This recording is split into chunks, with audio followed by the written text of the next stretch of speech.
Voyage dans la nuit d'Halloween. Anthony, Alizé, Mélissa, Faustine, Mélissa,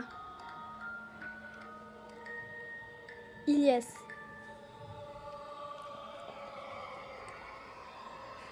Laura était une jeune garagiste qui voulait aller à la tombe de son grand-père en Provence pour lui rendre hommage.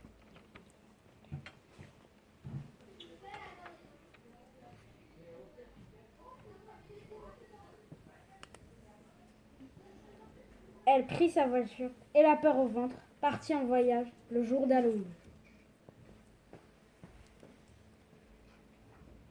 La garagiste se retrouva dans une forêt à la tombée de la nuit. Tout était sombre et froid, et parfois, des yeux rouges faisaient leur apparition dans les buissons. Aouh, aouh, aouh. Hurla un bruit qui fit pâlir la femme. Soudain, des loups sautèrent sur la voiture de Laura et mordirent le véhicule. Elle paniqua, mais évacua sa peur, activa ses essuie-glaces et fonça rapidement pour enlever les loups de son pare-brise. Et les loups tombèrent. Pendant sa route, elle fonça sur une vache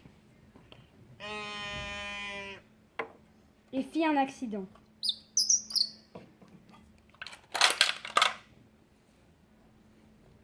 Elle regarda autour si elle trouverait un moteur et trouva une casse de voiture avec plein de pièces en tout genre.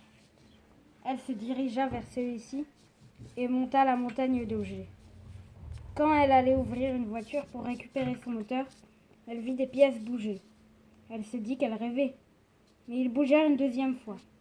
Une main mécanique sortit du tas de ferraille et 4 cyborgs sortirent de la montagne d'objets.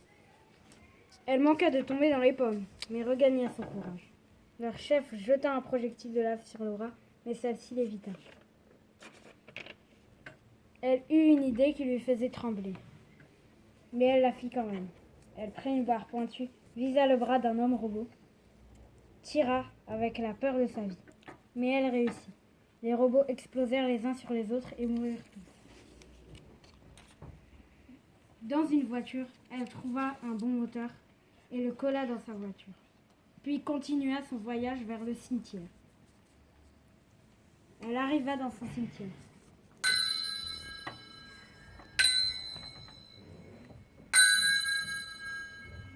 Puis, elle chercha la tombe de son grand-père et la trouva.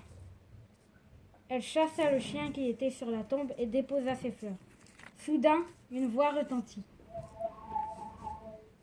Laura, ma chérie, j'ai vu que tu étais très courageuse avec les loups-garous et les cyborgs. Je suis très fière de toi. La femme n'en croyait pas ses yeux. Son grand-père était un fantôme ou un esprit, mais il pouvait la voir. Servez, Cria un bruit. Puis des mains sortirent du sol. Soudain, les zombies sortirent de la terre. Ils sentaient la chair putréfiée et avaient les yeux vides. Les morts vivants s'approchaient de Laura, qui ne savait pas comment les vaincre. 50 zombies sans se faire contaminer. Elle eut une idée, car elle avait un briquet et un bâton. La femme fit une torche et la jeta sur les zombies qui brûlèrent un par un. Puis elle sortit du cimetière.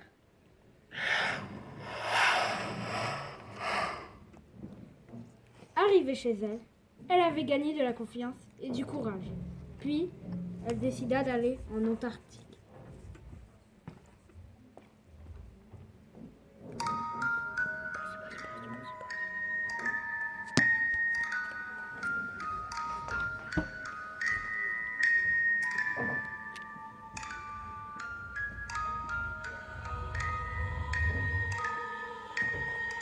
Fin.